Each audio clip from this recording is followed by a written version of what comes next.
Labas rytas visiems, vėl čia aš atsikėliau, išsimiegau, stiprokas žodis, neišsimiegau eilinį kartą, kadangi nežinau kodėl, bet aš viešbučiuose ganėtinai prastai miegu. Anyway, tai žodžiu, pakuojuosi daiktus, už 2 valandų turėčiau būti prie kelto, su kuriuo plauksime į Hebridų, kažkokias tai žodžiu salas.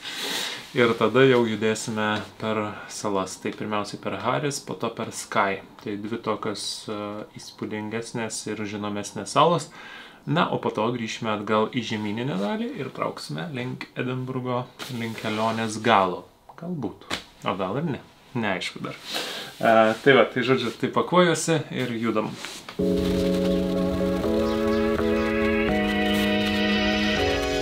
Visi daiktai ant dviračio, važiuoju link kelto. Iš tikrųjų, tai truputį per anksti išėjau. Dar valanda iki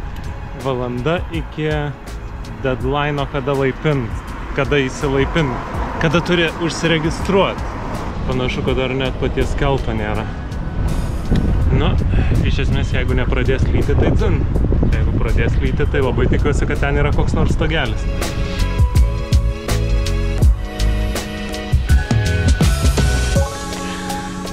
Tai va, čekiną padariau. Įleido mane į kažkokią pastogę, kur galima priglausti savo dviratę. Ir sakė 9:05, tai dabar yra 8:36 už valandos. Būti čia ir tada galima bus įsilaipinti į keltą. Ką tik prisiminiau, kaip Norvegijoje, kai keliavau, laukiau savo kelto kavinėje ir kol aš sėdėjau kavinėje, tas keltas išplaukė. Tai būtų labai gerai nepadaryti to paties čia. Šiaip šitas miestelis tai toks labai tipinis kurortinis, turistinis, gal reikėtų sakyti, miestelis. Toks netgi, sakyčiau, kurį nors iš Kuršių Nerijos kaimukų galėtų priminti. Kokia Juodkrantė ar kažkas toksai jūrinis gyvenimas verda.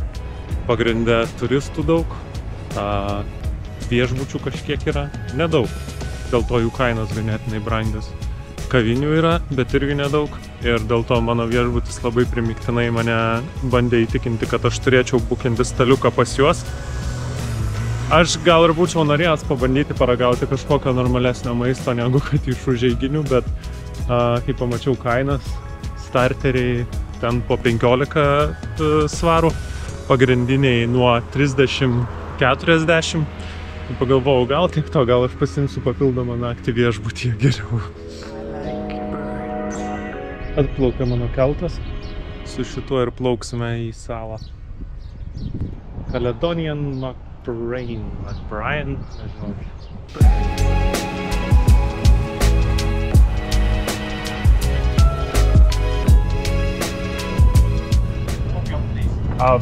Sorry. It's easier to ride. Safer to walk. Yeah, rows.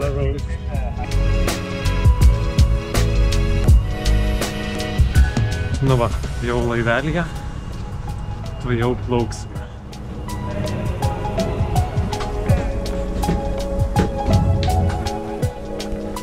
Nu, nice.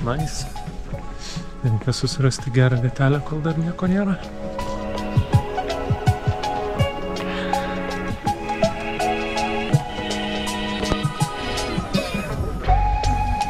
Žiauriai įdomus kelto išplanavimas. Kažkaip tai tokio įdomaus dar nebuvau matęs. Buvo visokių krūvą sėdėjimo erdvių.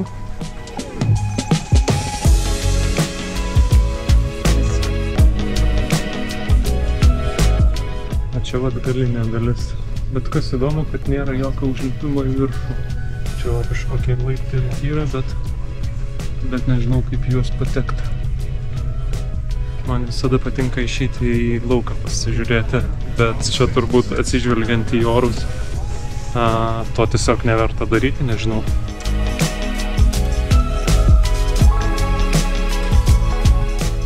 Vis dėlto yra ir lauko erdvė. Radau, pasirodo, yra ir lauke. Galima atsisėsti.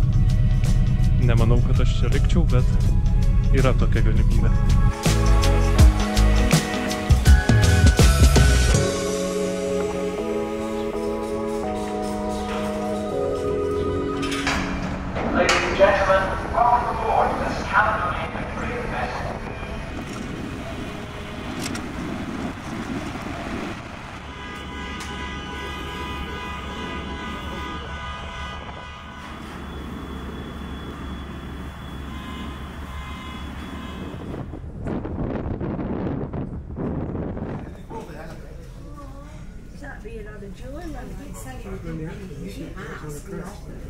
Ladies and gentlemen, we shall shortly be arriving at our destination.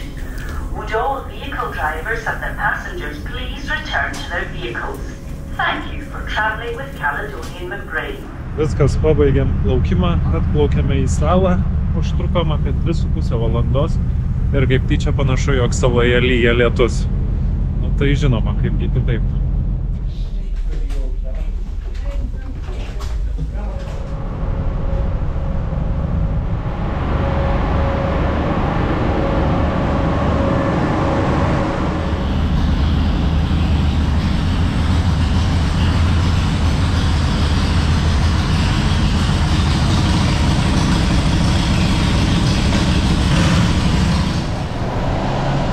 Dviratininkai pirmi į valtį, paskutiniai iš jos. Bet gal ir gerai, nes nustojo lyti, kol mes sulaukiam savo eilės.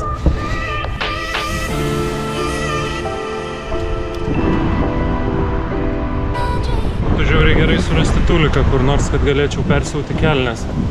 Nes su šitom nenoriu minti, jeigu jos užšlapta, aš po to neturėsiu į ką persirengti. Bet niekur nerandu.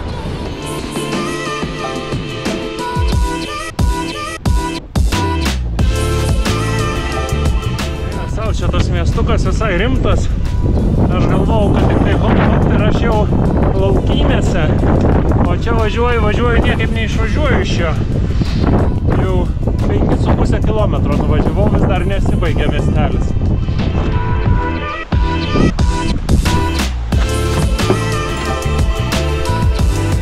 Zajebys. Aš per juos užšlapsiu savo šiltasis kelnes. Nėra nei tulikų, nei kokių nors krūmų, nieko, kur galėčiau įlysti ir tiesiog persimauti. Ta prasme, tu su dviratininko šortais būni nuogas po apačia, tai čia dėl to visa problema.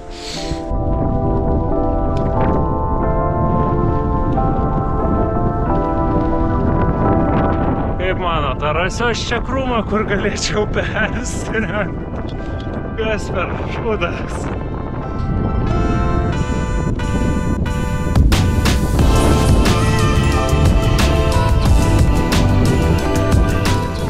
Taikiau momentą ir persirengiau palei pat kelią. Bet regis niekas nepamatė mano nuogo užpakalio. Bet dienelė panašu, kad bus antras raundas vakar dienos. Na, čia kaip nenoriu. Ir dar prieš milžinišką vėją kovoti.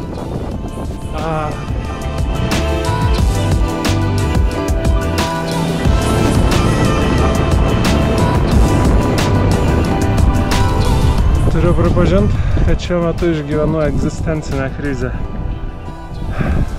Labai savęs klausiu, ką aš čia po velnių veikiu. Kraštovaizdžio nuobodumas tai next level. Diena cepelinų cepelinas. Šitas vėjas tai žudantis. Grinai žudantis. Ta prasme, tiesiai į jį varau ir nuo kalnų minu, nes niekaip nejudu į priekį kitaip. Nu, tokia beprasmybė atrodo. Bet kelioninė patirtis sako, kad turėtų kažkada pasikeisti situaciją ir pasidaryti geriau. Tai jos ir lauksiu.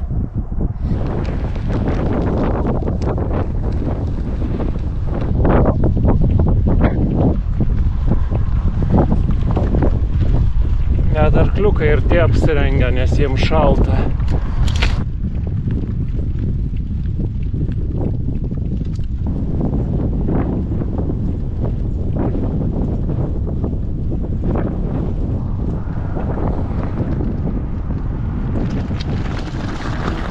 Kaip ir velnas.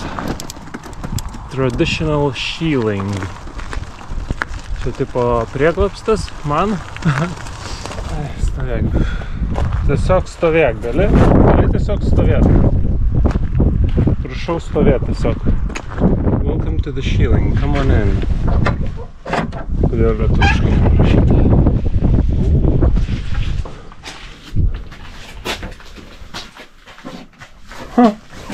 Whoa. Welcome to the shieling. We hope that your visit to our shieling will allow you to gain some appreciation of what shieling life was like. Maybe you can remember.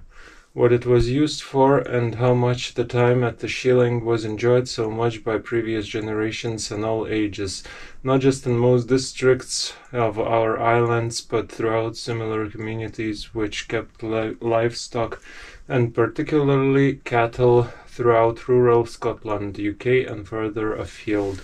Please respect the shieling and feel free to carefully handle all of the artifacts you see here.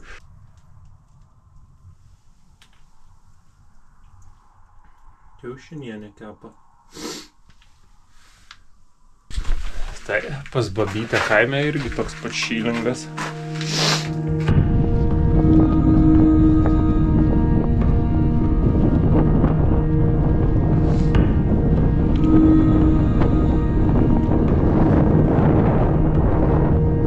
Vienas 883 metų bažnyčia.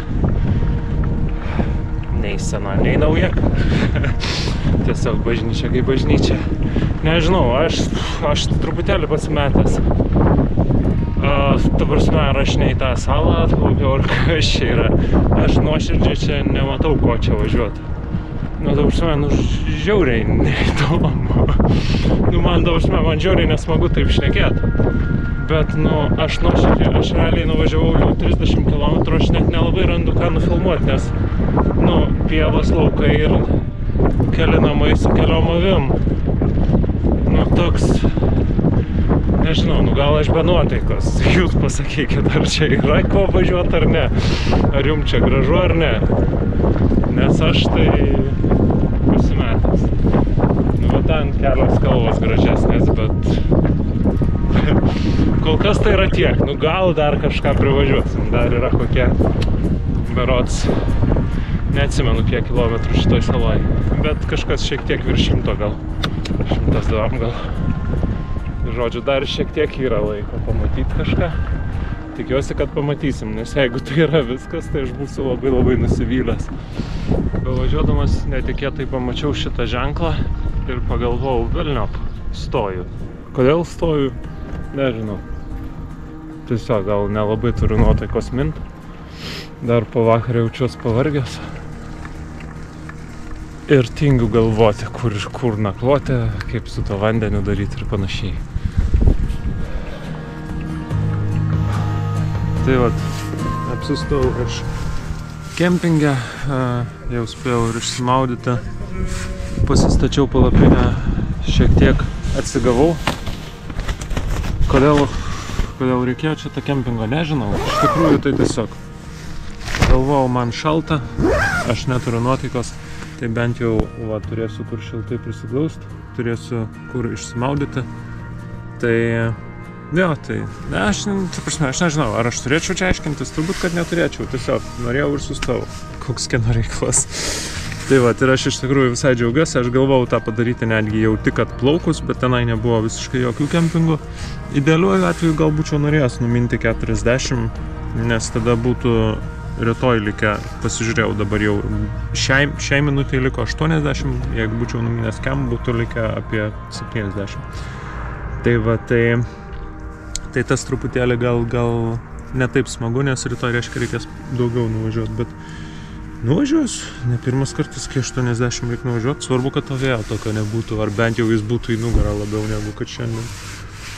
Tai nes šiaip kalnų neturėtų būti ten 500, man atrodo, pakelimas per visus tuos iš tom kilti. Palyginus su to, kas čia buvo, tai smulkna. Ir aš galvoju, kad pagaliau metas yra išsipakuoti tai, kas yra šitam vokelyje. Persijunkim gal į geresnį objektyvą tada. Šitai idėjo man Dagnė prieš kelionę tradiciškai ir sakė, kai bus labai labai sunku, tada išsipakuoti. Aš norėjau tą padaryti vakar, bet kai vakar apsistojau viešbutyje, kažkaip kiti dalykai užėmė galvą ir pasidarė nebe taip sunku turbūt. Bet šiandieną manau, kad irgi yra tinkama tam diena.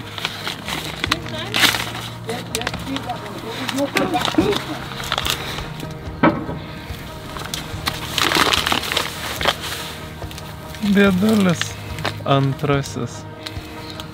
Ko tu čia veiki? Taigi tavo brolis namie laukia. Ir kinderkartas. Čia mano naujas atradimas buvo prieš kelionę, man jie labai patiko. Ir dar yra laiškelis, paskaitysiu laiškelį. Čia yra mažoji Dagnės versija. Ačiū daug, Dagnė. Tai va, ir šitą linksmą gaidą pabaikime šiandienos vlogą.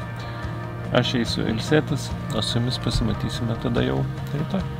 Tad ačiū, kad žiūrėjote į tokį gal ne visai optimistišką Algirdą, bet tokia ta kelionių realybė.